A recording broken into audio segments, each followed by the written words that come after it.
All righty, welcome everybody. We are ready for conversations tonight. Let me get my camera. I'm not going to freeze up tonight, but welcome everybody. Let me turn my music down, turn the party down, so I can bring in my guests as people are starting to check in for tonight's convo. So let me bring my guest in. Hello, Veronica. You on mute. I can't hear you. Oh, all you saw was There we my go. There smile, we right? go. There we Hey, go.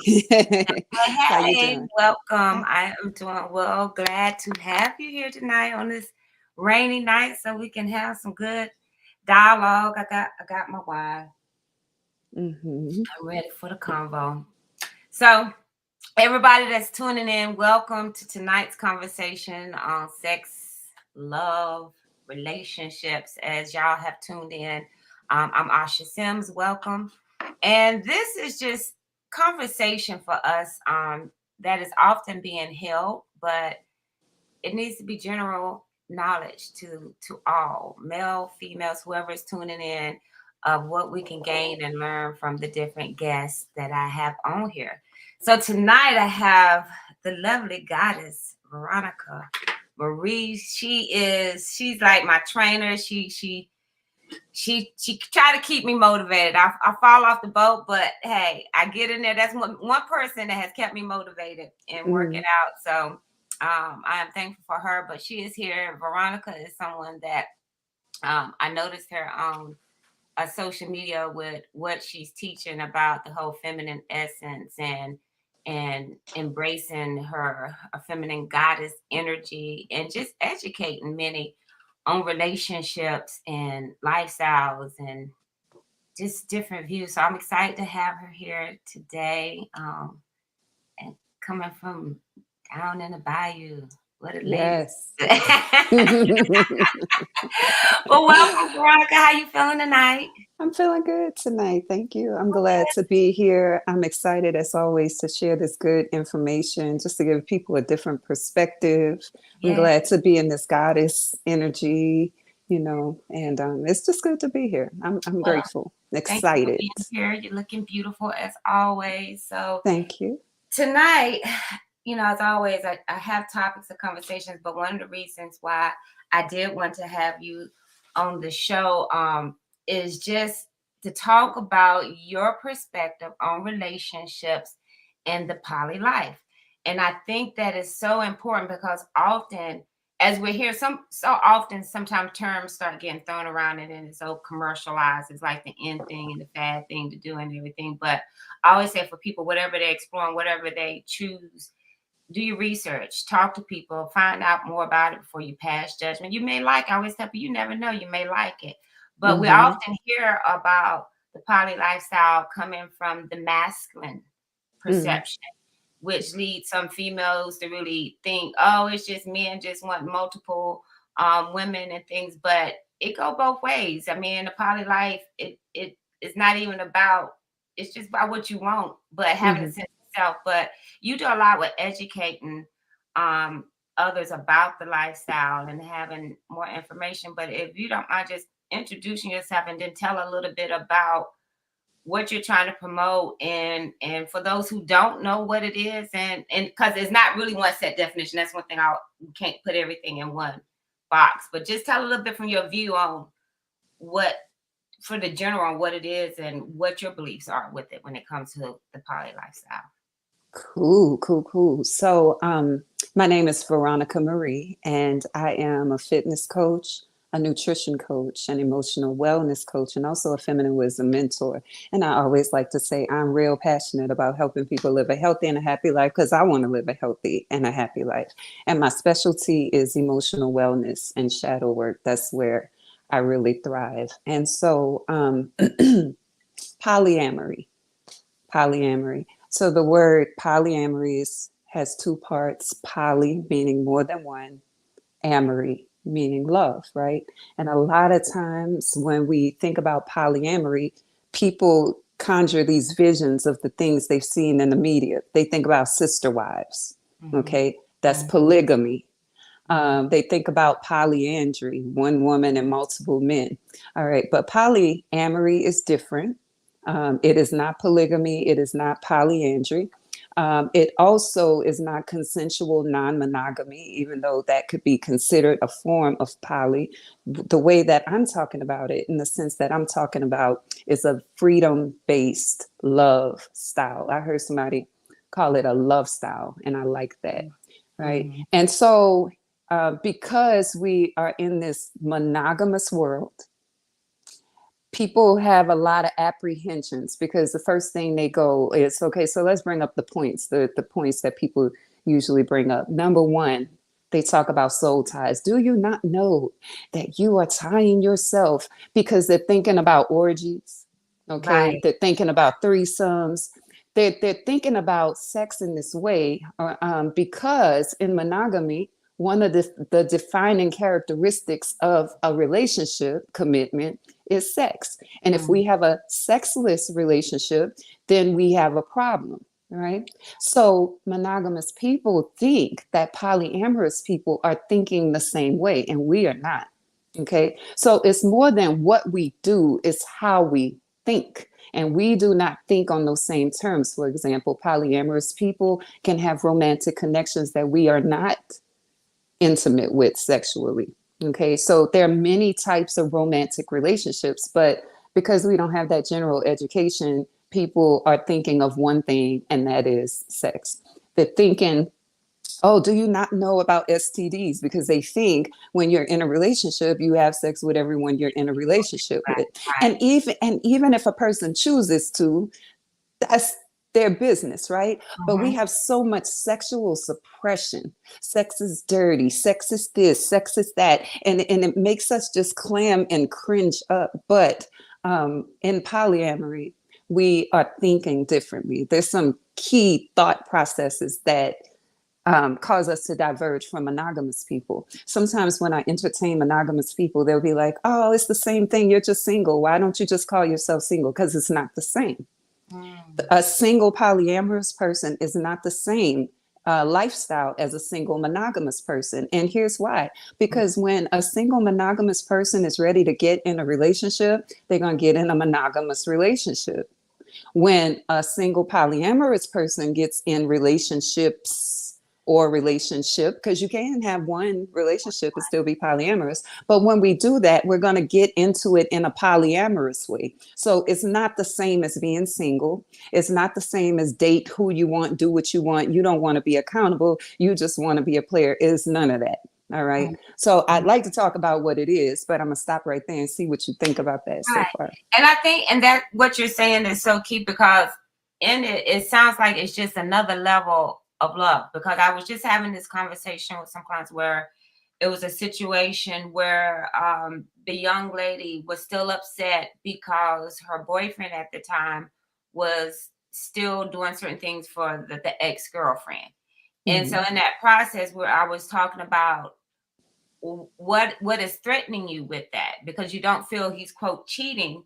So it sounds like he's a good man that has a good heart, that still loves this person but does not Mhm. choose to be in an intimate relationship. He's in an intimate relationship with you. So where is the discomfort? It was a thing of helping to understand, is it the relationship or was it the insecurity in you? So it sounds as if we have to learn how to love. When we say love freely, it doesn't mean recklessly and just Mhm. sleeping with anybody, but recognizing what love, how you can be in a relationship and possibly still have love in another dynamic for another person. But it doesn't mean like, oh, because I'm with this person, I can't talk to them. I can't go out to Mhm. dinner with them. Mhm. Or I can't even say Mhm. I still love them. Because this person, like, oh, how you going to say this? You love this person and you're with me.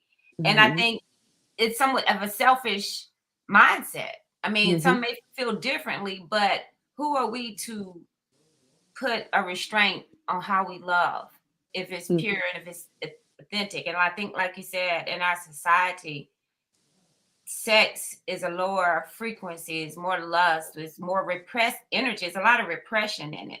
So to think about something so free without restriction, I think sometimes scare people. Mhm. Mhm. It I said, definitely. yeah, it's a fear of the unknown or being that free.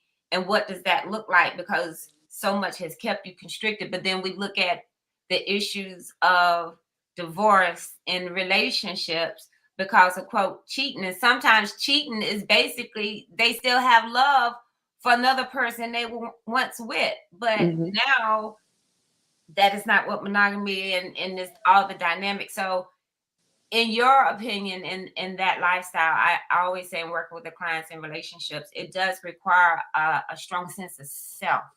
Yeah. And I would also say it requires a strong belief in freedom. We got to believe, not just think it, not just say it, but believe it deeply and practice that people are here to evolve. That's the first premise. We are here to evolve. And in this evolutionary process, there are some experiences that we need. Okay. There's some experiences that we need to shift. And we don't get to dictate how those experiences come.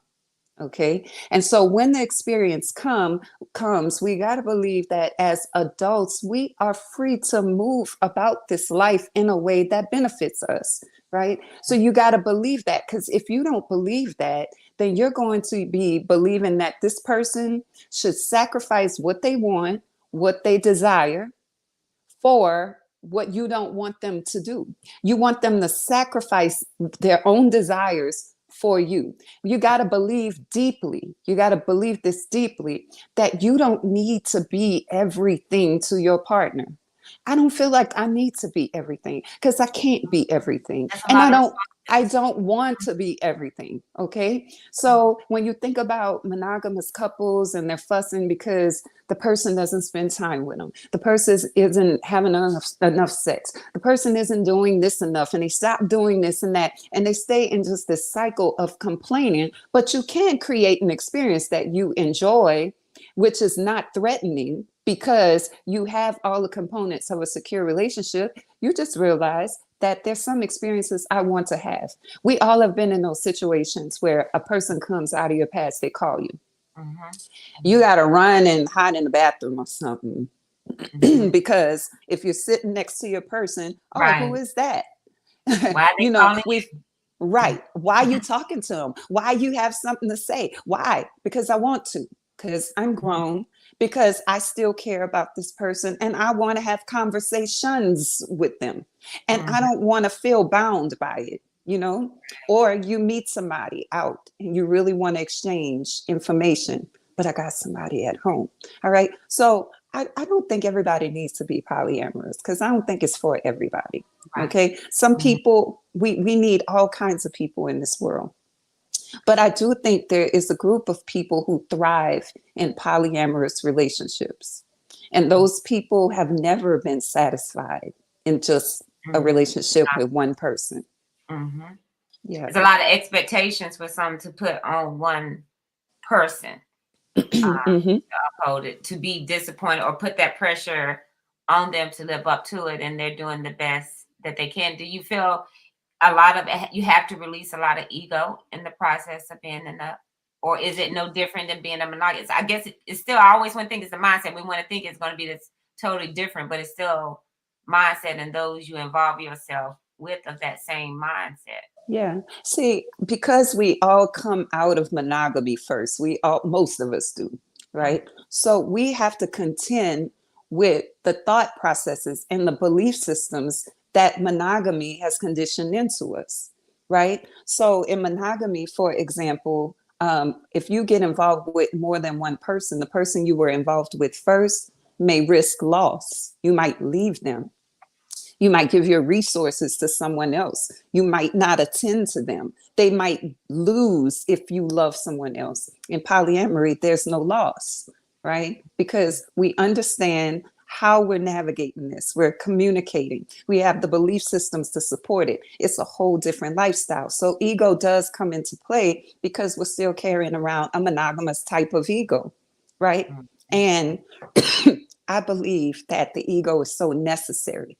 The ego helps us to decide what to do in this matrix. Okay, so we need it. But when the ego is not holding belief systems consistent with what we're trying to create, then we have to let those belief systems go. right? And those belief systems sound like this: love is sacrifice. So anybody who's believing that love is sacrifice, they're giving and giving and giving. And most of those people are resentful. You can see that in your practice, right? They are sacrificing what they want, and eventually that gets old. All right. So sometimes people think, oh, you're being polyamorous because you just don't want to cheat. That's not it, because I'm not interested in substituting polyamory for monogamy. No.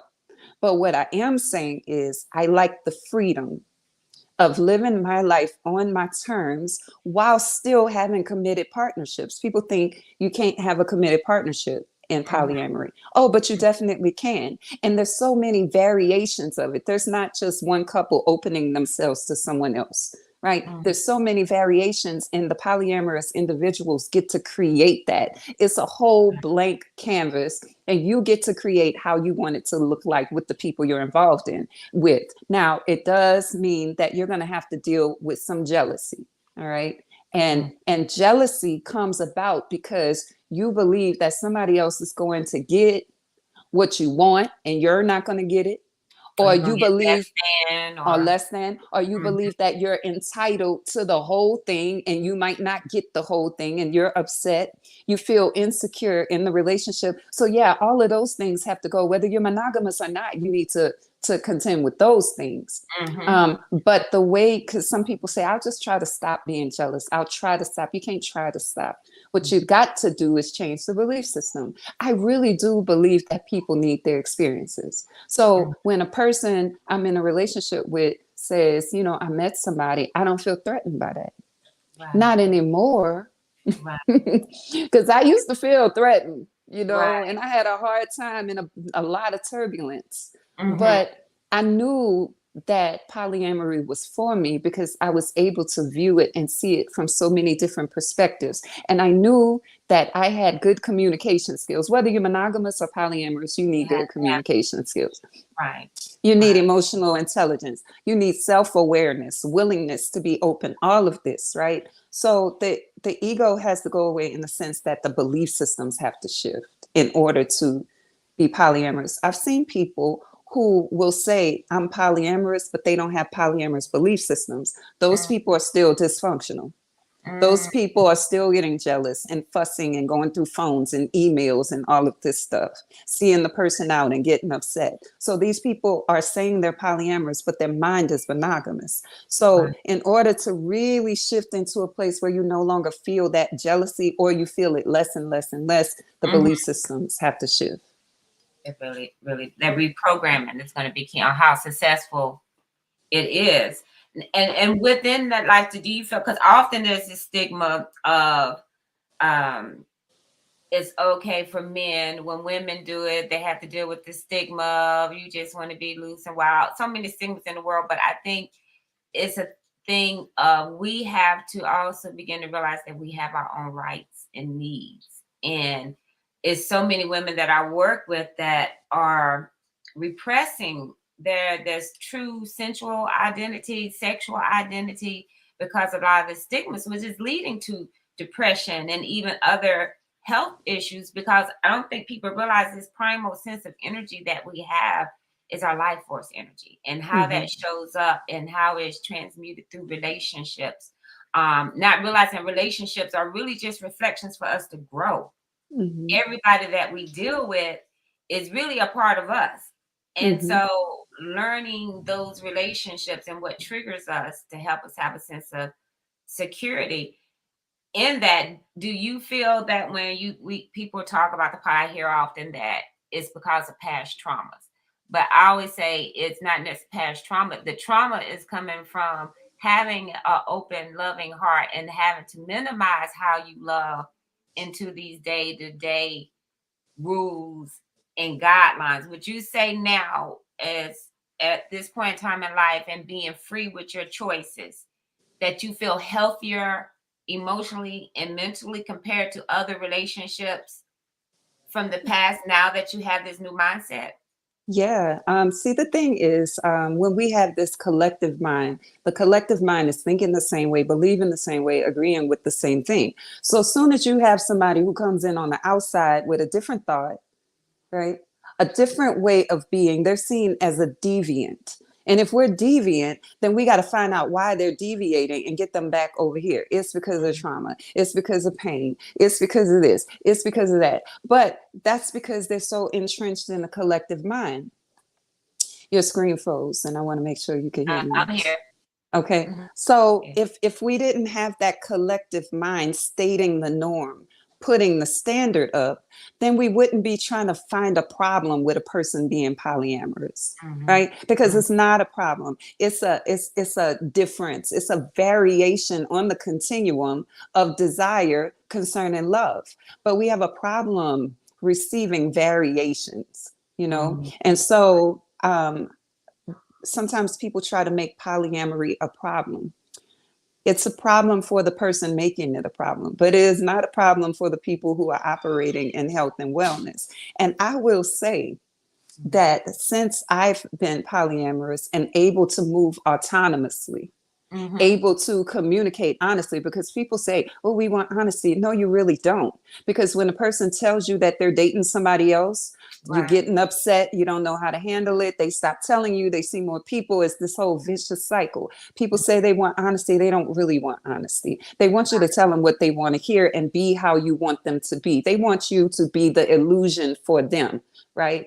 And so since I've been able to move with my own liberty and my own freedom and navigate my life as I see fit, along with other individuals who are doing the same thing, there's a greater harmony.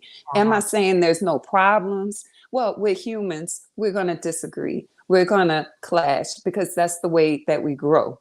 But if we're emotionally intelligent, that ain't really a problem. Okay. So getting involved in relationships with other people who are emotionally intelligent, who are free, who carry the same mindsets or are moving in that same direction has allowed me not only to enjoy them, but to enjoy my personal sense of freedom. I love to flirt. And I'm going to flirt, and I like it. And I need to be around people who like it too. We can flirt together. I'm okay. The energy. Flirtation is a life-giving energy. We have this thing in our collective where, oh, she just wants attention. Well, what if she really does want attention? What's wrong with that? Right. What's wrong with that? But you don't want attention. You don't want the attention. So you think she shouldn't. But guess what? Beauty is built for attention, to be beheld and absorbed. Okay. And then the thing is, one of the things you said, people think you're choosing that because you want to be wild and loose. What if I do? Right. What if I do want to be wild and loose? How does that affect your life? How does that shift anything for you? How does it benefit you to even judge it? Just you live your monogamous, straightforward life. And I live over here being happy, even if I wanted to be wild and loose. But there's that collective shadow. Woman, don't be like this. Don't be like that. Don't dress like this. Don't walk around like that. I've never enjoyed people telling me how I needed to be when my soul was leading me differently, you know? So, yeah. And I often think that the ones that feel so uptight about it deep down is what they desire. Now, let me tell you. Rejection that, I can't be this, or I don't feel comfortable being this. So how dare you be all free and have fun and have wonderful sex and everything. And I have to, so. Look at her over there.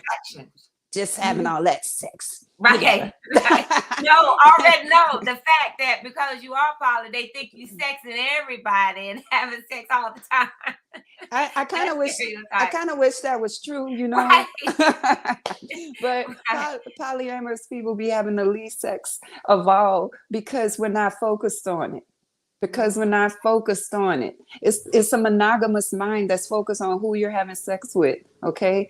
And I just think that the shadow, let's talk about that really quick. If we can broach the topic of the shadow, I remember when I first heard about polyamory. I'm gonna talk about myself. And at that time, I was not for it. I thought it was just lasciviousness. Like, what are they doing? Okay. But when I was a younger person, a younger woman, I had always wanted to date multiple people. Always. I would never feel like I wanted just one person. But I couldn't do that because that's not how monogamy works. So my way around that is I'm not going to cheat. I'll just break up with him. Okay. I'll Right. break up with him. I'll see who I want, whatever. And then I'll come back and we'll talk again or something. That But was, even if you broke up, you still have a friendship. You didn't really break up because you still have a good, you solid still have friendship it. with them. Right. Right. So Mhm. that was me trying to figure out, why am I so deviant? Okay, I'm supposed to be like this, but I'm not, right? So then I get in the church, and you know that's not going down in the church, Right. right? And so, but I still had the desires. They If go I down in was, the church. well, it does not, Right. Maybe but more, but it's there. But it yes, I is there.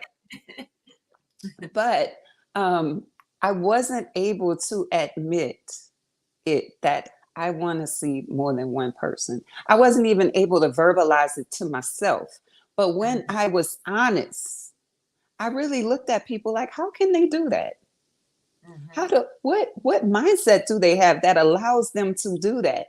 But it didn't come out like that. It came out like this.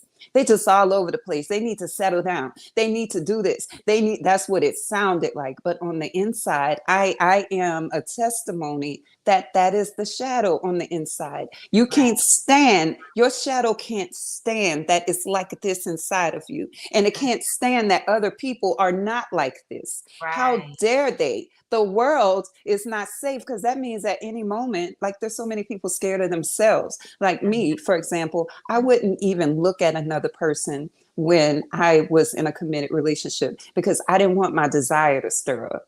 So I don't establish eye contact. I I don't kind of look. don't look up, don't look at me, don't touch me. Don't talk to me. Right. Don't smile at me because I might like it. So So did stay you away feel from when me. you was in monogamous relation? I know you said you broke up. Did you feel that infidelity was an issue, or is that why you broke up to avoid being quote a cheater? I was trying to be avoid being called a hoe. Got Okay. you. Mm-hmm. So, because when you're in a relationship and you doing what you doing or whatever, you just Mm-hmm. want to be a hoe. That's what people say. I was Right. trying to avoid that because I was younger, and I was trying to figure this out. I didn't know polyamory was a thing. I didn't know the word. I had never heard of it. So for a Mm-hmm. long time, I'm like, what is wrong with me? Am I not good in relationships? Am I not built for a relationship? Like, what is the problem? Well, there was no problem. Well, if there was a problem, it was that I didn't know that there was a word called polyamory. That was the problem. Okay. And so I had that desire. And even when I became polyamorous in the beginning, it was hard for me to date more than one person. And my friend asked me one time, she was like, what monogamous mindset are you still carrying? Mm. And I had to think about it. And I was like, well, I don't want people to think I'm sleeping around because I'm not. Monogamous mindset. I don't want them to think that I'm sleeping around. But here's the thing, I want the freedom to sleep around if I want to. See, that's the shadow. Shadow I don't side. want people to think that I'm like this, But but deep you are down, like that. that's how you are, right? Yes. And so I had to really look at the desires inside of me and Mhm. stop calling them evil and stop Mhm. calling them evil. Any and everything can be used in an evil way. Even the best thing can become evil. You know, you could be so overly patient till you self-destroy, you destroy yourself, right? Mhm. So patience is good, but it can become evil. Anything can be light or dark, okay? So just the fact that I desire more than one relationship or even more than one sexual partner does not make it evil, okay? So first I had to take off of that. This is a shadow work for me. I had to, number one, admit that I actually do have these desires. All right. And then I had to take the judgment off. This is not evil. So now when I look around in the world and I see other people doing it, it's not evil for them either. Right. All Right. right. And that's why you hear that judge not lest ye be judged, because it's the judgment that you place on the Oh yes, inside that you no, project right. on the outside. To others. And people don't understand this whole reflection thing. They go, no, I'm not like that person. Oh, if you're all clammed If you're up and that bothered upset, by it, right. you got Right. something in you like that. Mhm. Okay. It's just how it is. And so I had to begin to work through all of that to even begin to say openly to people I'm dating, I'm polyamorous, because I had to grow out of, I don't want them to think, well, whatever they think is their business. Okay. But I know who I am. I know what I believe. I know what I desire. And that person is just not the person for me to create with, because we can't create the same things, Right. You're not you on the know? same Mm-hmm. frequency of things. So in that aspect of dating, like even in dating, is it a thing of you have to find those that are poly, or is it still just day-to-day meeting people and you just verbally have to say this is my lifestyle for them to choose if they want to be a part of it or not? Mm. So is it because it goes back to pure communication. I always say in a lot of relationships, people don't tell the truth because they're afraid of abandonment or rejection or how that person is going to perceive them. Mm-hmm. So in the Mm-hmm. meantime, that shadow comes up. And then, like you said, you have a lot of people are in relationships that are suppressing these desires, and it's causing health issues sometimes mentally and physically because And of this sexually. the sex, because they don't realize how powerful the sex energy is. And that's what a lot of these conversations is about. I'm wanting to reprogram what sex is, and it's not just an activity of lust and sin. It's Right. the closest thing to God. Yeah. So how we use it and how we express it is very key. And we have to bring the sacredness about in whatever dynamics and form. And like you said, if it doesn't Mm-hmm. apply to you, why are you so upset? Yeah. It, Yeah. it Why shouldn't even why do matter. you Right. yeah. Why do If you it's not not in just your let face, it? if it's not a part of you, Yeah. what are you offended by? And Yeah. I think that's where it's not now of the people who choose that lifestyle of having to find acceptance. It's more or less the people who don't believe in the lifestyle to find acceptance with themselves. Mm-hmm. But if they're And that bothered, mm-hmm. it's a lot more deeper that's going on Mm-hmm. inside, Mm-hmm. within that. So So that, here's what I think about dating. In the beginning, I used to be very uptight about poly. So the way that I would present it is, I need to put this on the table right now. I'm polyamorous. Okay. That energy is, I haven't already accepted this for real. Like you said, I'm scared that you're not going to choose me. mhm, So I'm just kind of putting it out there to see. That was how it was at first. mhm, Now I don't do it like that, because I realize that the energy you place out there is the energy you're going to receive back. You put out uptight energy out there, you're going to receive uptight response, mhm, right? So now, just in passing, like we're talking about anything else, I'll say, yeah, and I'm polyamorous and I love it, mhm, right? And you know what most people say? That they have one of two responses in my experience. Okay. The first response is like, polyamorous. So that means what? So mhm. then I go, well, it's this, whatever, we're having good conversation. And they go, to be honest, I thought about that once, but I don't Right. really. That's the first response. Uptight Mhm, first, then open. The mhm, second response is, I've been thinking about that and I never met a polyamorous person. Tell me more. I don't experience people who say, ew, you're poly. I can't deal with that. I can't do that. I don't, mhm. but I believe it's because as I flush out my own fears, I present it differently. The That you're not energy is gonna attract different. that energy from people. And when I'm talking to people, it touches that shadow in them. Right. See, I believe that when you touch the shadow aspect in another person because you're comfortable with yours, they open up. All Yes. right. They feel So yeah, now here's what happens though. So you get a person who's not polyamorous, is not practicing it, but is curious about it now. safe. And they think, I could do this because I've been wanting to stop cheating and I've been wanting to do this or that. I've Mhm. learned that those individuals are not polyamorous because they don't have a polyamorous thought process. They don't have a polyamorous way of seeing the world. It's going to end badly So because really, they're going it's to, deeper root of why they're cheating. It's not even.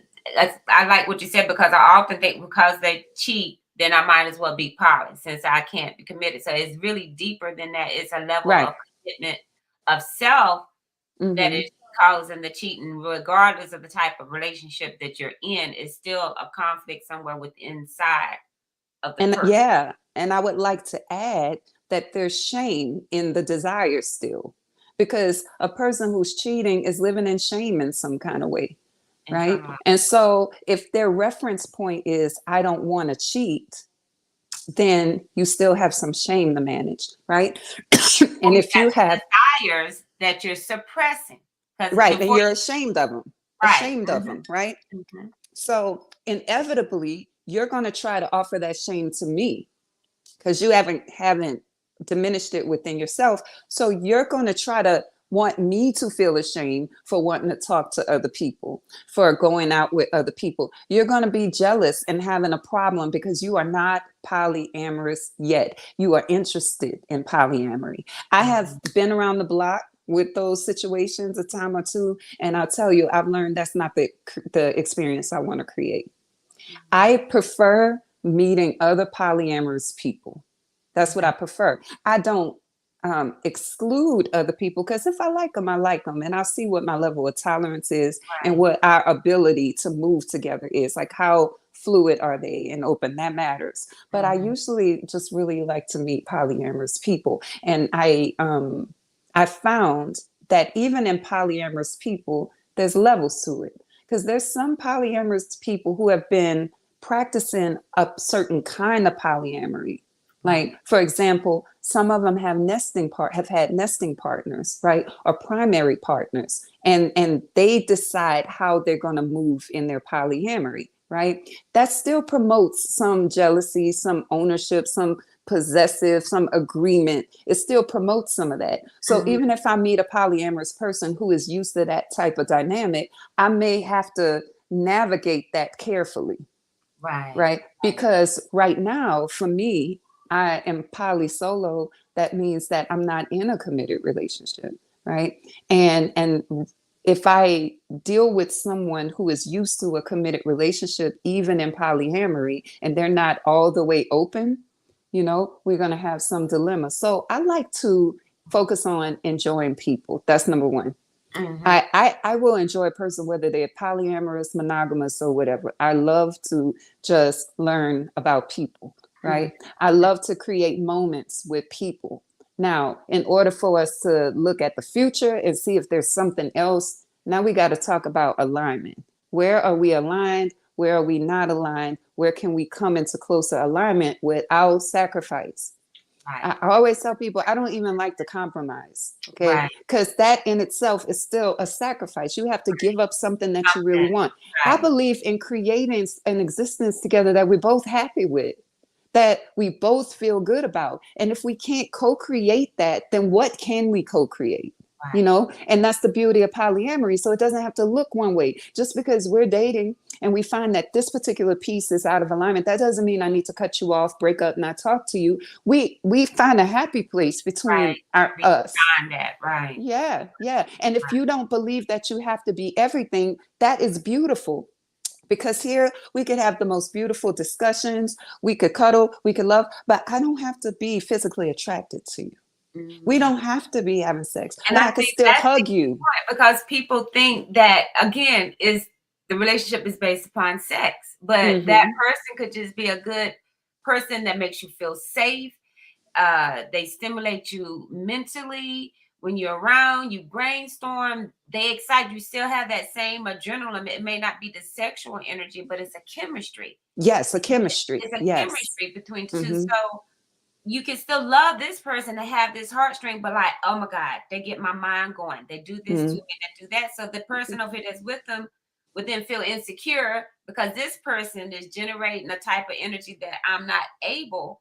Hmm. But I always say, not having that freedom sometimes, that means the person you with is now going to change. Hmm. This Hmm. person that you're trying to keep in this box is going to become a whole different being That's the because thing. they're having to minimize themselves. So how healthy, how is that love? That in Hmm. order to love, they have to fit in this mode that you feel comfortable with in order for it to work. And I often tell Right. people relationships end often because we don't feel people meet our expectations of what we need to be loved. And Hmm. sometimes it's a matter of accepting on how they do love. Hmm. It's Hmm. not about because expectations, you're always looking to can always be disappointed instead of accepting how they are. So with poly life and just communication, like this is what it is the truth, is more true of that inner self that, as I say, a lot of people can't handle the Yeah. truth. It's And hard. I say to people, you feel very attracted to me. You love my personality. You love my energy. But what you love is because of how I live. It's because of how I think. You love my freedom. You love my sensuality. You love my openness. You love my warmth. But it's because I cultivate it, right? So what you want to do though is possess that. I want it all for me. But Right, then when you do that, I'm no longer what I am right, that you right. love so much, because now I got to fit in here, like you Mhm, said, and mhm, I have no desire to fit in here, right? mhm. Because when I did it, it didn't feel good to me. I felt depressed. I Right. felt stale. I felt sexless. I even thought to myself, am I asexual? Like there's a lot of Right. women who wonder, like, it's something. I had been Wrong to my with them. doctors, like, what is Right. wrong with me? Why doesn't my body respond? Why am I not interested? Why do I have a low drive? Let me tell you something. If you allowed yourself To be to free. have the richness of your shadow in integration and freedom in a way that felt good, your body would respond. Your body's not broken. I heard somebody say, my body is broken. I'm broken down there. You're not broken. Right, right. Yeah. Yes, Yeah. yes, Yeah. yes. And just all the imprints of the memories of the world that you are harnessing in your womb and your pleasure. And so I think that's where this is when we wonder. And I hear so often um, of the whole issue of women and bringing in the masculine energy too much. And Mm, I always say that, like you said, anything has a balance. right. But I do, if we are not having that release to have that equal exchange of intimacy, Mm-hmm. however it looks, and that's a whole nother topic of conversation of intimacy, regardless, poly, monogamous, or whatever it is. But Mm-hmm. that engagement of intimacy is what is missing in the connections. Yeah. So it's Yeah. so many that they feel secure. Quote, I have a man. I am Yeah. in a relationship, but they're still lonely. Yeah. Yeah. And they're in it because of the stability of the title that it brings, but then their Mm-hmm. heart is down Mm-hmm. the street or over Mm-hmm. here with someone else. Are So locked in here stale right, because they see that over there, but they're like, right. can't do that. Look, I'm Yeah. not supposed to go over there, but then I'm not really happy over here, but this is what appears to be the right thing. So I just Mm-hmm. see so much unhappiness in people. And I think, if anything, just educating people and releasing restrictions, releasing doctrines that no longer serve them at this time. Mm-hmm. And I think Mm-hmm. this, we all have to search for uh, our own peace. And I think Yeah. now I woke up with a saying that came to me, spirit dropped in me, that at this point in time is no longer we're trying to find how to be normal. I think Mm-hmm. the normal is you being in your authentic truth. Mm-hmm. Because Mm-hmm. most time normal is really trying to be like someone else according to how they feel it is. So Mm-hmm. if we're going to redefine it, then the only way to redefine it is for us to truly embrace our inner self, our inner glow, our love, how we love, so Mm-hmm. that we can love others. And I think we often are selfish with our Yeah. love and Yeah. how we love. And that spreads in different dynamics. We're talking about intimate relationship, but just in family, you see the same dynamic sometimes in jealousy and resentment, the same underlying issues of people not really being true with themselves. Really having a relationship with your own self. Like you said, that shadow work, many of us are Mm-hmm. not liking what we see. So we're so busy trying to portray what we think other people want us to be. Yeah. And we're Yeah. miserable. And those are the ones that are mad. You're doing too much. And And- there's something that you said about masculine and feminine, right? Mhm, So there's this way that we associate masculine with males and feminine with females, right? mhm, So we'll say a woman is trying to be like a man, or she's being too much like a man. And mhm, that's not really it, right? Because masculine energy, right, is the energy that will cause a woman to initiate a sexual activity.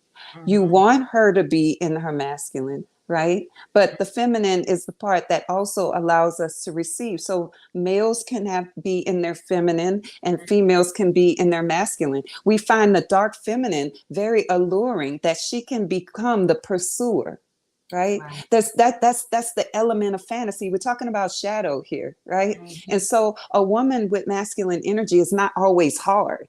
right? Mhm. I have a lot of masculine energy in me, and I have a lot of feminine energy in me. And which one is coming out depends on what I'm doing, but it's sexy no matter what, right? Either way, Because I'm comfortable in I know both I of got them. big D energy. I always say if I was a man, Yeah, yeah. I got the, let's get this done. What I want, I get what I want. I do it, da da da. Let's achieve this, right, and just get it done. Right. yeah. And I'm also like, let's sit back and look at this. Ah, that makes sense to me. I love how that feels. I love how that The looks. action and the reception of things. Get this Yeah, in the yeah. now. And so in polyamory, when you have relationships that are very polarized like that, where the masculine male has to be masculine, then you have an opportunity to be in your feminine essence. But then you have a relationship where maybe there's, for me, it's women, right? Because I'm in a queer community. Over here, there's a person who really values the masculine. So then I get to be in my masculine. I don't have to be stuck like women need to be like this, and women need to, and women don't do this, and men do this. I don't like that. So polyamory opens that up for me.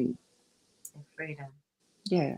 I tell you, and that's where the bliss comes in. Look, even Mhm. within that and being free, as y'all know, always in my conversations of that orgasmic bliss of just Mhm. being free and happy, because we don't realize in those, even so many that are still in these monogamous relationships, and they're intimate and have they've been married all these years or dating all these years, and they're not sexually satisfied. Mhm. But Mhm. because I'm supposed to do this, I'm going to sacrifice my pleasure and my sexual nature because I'm Mhm. in this relationship. And as time Yes. goes on, I see that that's where the resentment, there becomes no growth in the Mhm. relationships Mhm. because Mhm. everybody's tiptoeing in this same, you want them to be the same. And how can you grow in a relationship, whether you've been together 10 years, 15 years, or 20 years, and never change or never Yeah. step out the box to see what's different because Yeah. of that fear? So Yeah. I think Yeah. as we learn to grow and seek more within,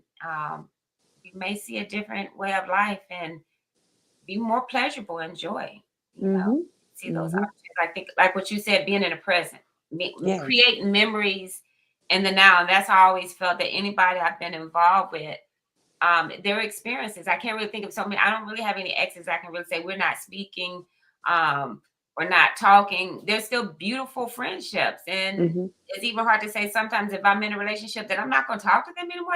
That sounds so childish and Yeah, and elementary. that's even become a question. Do you recycle? People ask. Do Mhm, I? Yeah, I recycle. I do because I don't, like you said, most of my exes, I don't have a bad relationship with them. So mhm. at any point, we might sit down after evolving at somewhat and sit down Right, and go, are we in alignment now? Or are we still like we right. can reassess that? We have the Mhm, absolute freedom to do that. So yeah, mhm. yeah, yeah. It's so much to talk about. It It's so is much. so Yeah. many. It's layers to all of this. So as all we can do is continue to educate and spread the word for people to at least say, and let me explore this more. And I think that's the whole point of these Hmm. conversations, because we don't have these conversations or topics and with each other to learn, to grow, to find out more without talking about it, but we don't even know what we're talking about. So Yeah. Yeah. it's just opening ourselves up. So I thank you for being on this, and everybody look for more coming from me and Veronica. So Veronica's down in Atlanta, so we're gonna do some we're gonna bridge the world some more. So I'll be going to Atlanta, and I'm going to bring Veronica to Charlotte. Veronica has so much to offer besides what we talked about, from dance to the movement to the exercise, the whole feminine embodiment. So I thank everybody for tuning in with us, and hopefully we have answered questions. Veronica, tell them how they can find you, which social media platforms, and how to reach you if they want to link up with you. Yeah, so I have my website, veronicamarie.com. You can find me on TikTok. I love TikTok. I'm crazy over there on TikTok. It's the same name, veronicamarie.com, DOTCOM. Find me at the same name on Instagram, veronicamarie.com. And you can also find me on YouTube. I don't spend a lot of time on YouTube, but I'm still there at Coach Veronica Marie. It's been a pleasure, It's been ma'am. a pleasure. And ladies, also, I'm telling you, wonderful workouts. If we're talking about sexual health, we have to talk about our physical health as well. So Veronica's a wonderful fitness instructor all the way in Atlanta. That was the only person that kept me consistent and working out in the morning. So um, look her up. She has so Mhm. much to offer all around mind, body, and spirit. So look for us more. Check her out. And Mhm. y'all have a beautiful evening in this rainy weather. And be Yeah. cozy, be blissful, and be juicy. Yeah, be juicy. All All right. right. Have a good Love you, night. girl. Love you Bye too. bye. Bye bye.